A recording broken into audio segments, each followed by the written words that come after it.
The geopolitical scenario has been in flux since a while now. The international order is no longer bipolar. India has also emerged on the world stage as a major superpower. And the person leading India's role on international stage is its External Affairs Minister, Dr. S Jaishankar. He is the face of India and its diplomatic credentials in the world. His no-nonsense attitude and the way of handling stressful diplomatic deadlock has earned him laurels as well as admirers all over.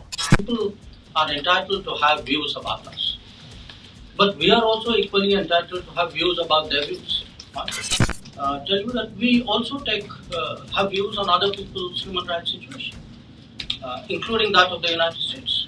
So we take up human rights issues when they arise in this country, especially when they pertain to our community. He is known for his skillful diplomacy, tough negotiating tactics, and strategic vision. And he is on the front line of our soft diplomacy.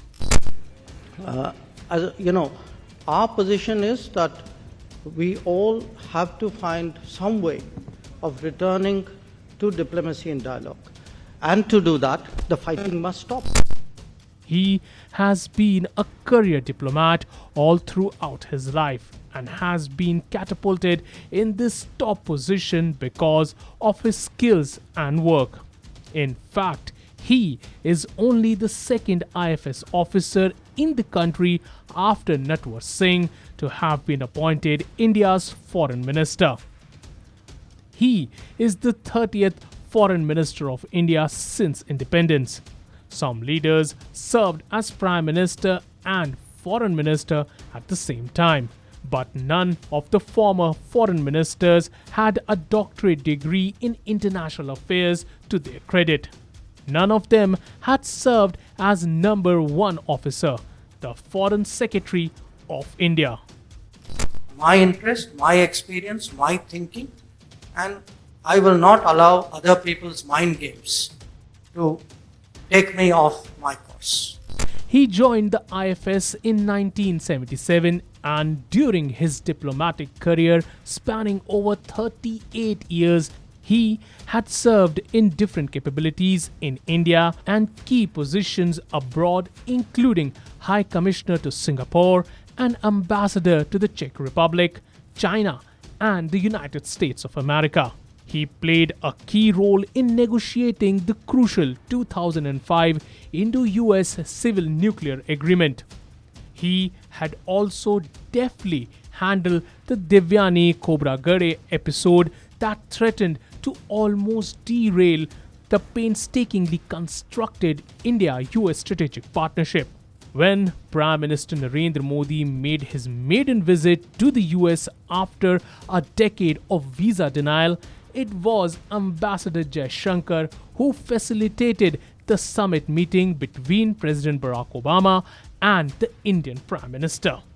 He has also been the longest-serving Indian ambassador to China, where he not only played a pivotal role in shaping the bilateral relations but also acted sturdily to counter the uncalled-for Chinese move to inflame Indian sentiments.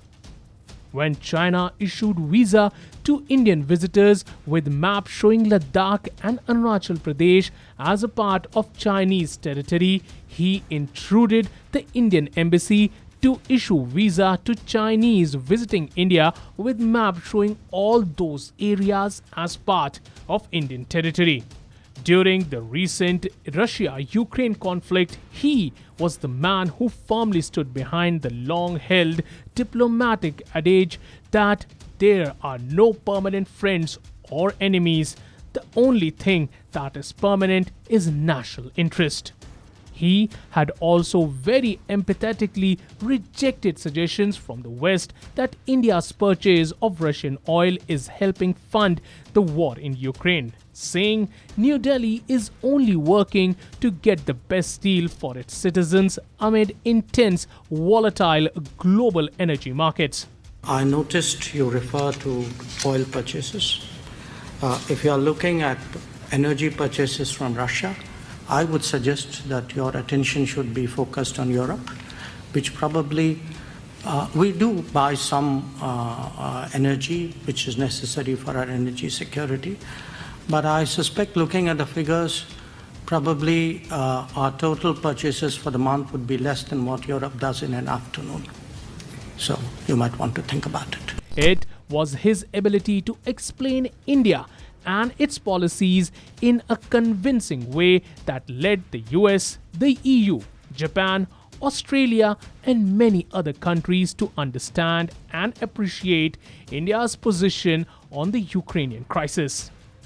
His initiatives during the time when the world was grappling with COVID-19 were also praised.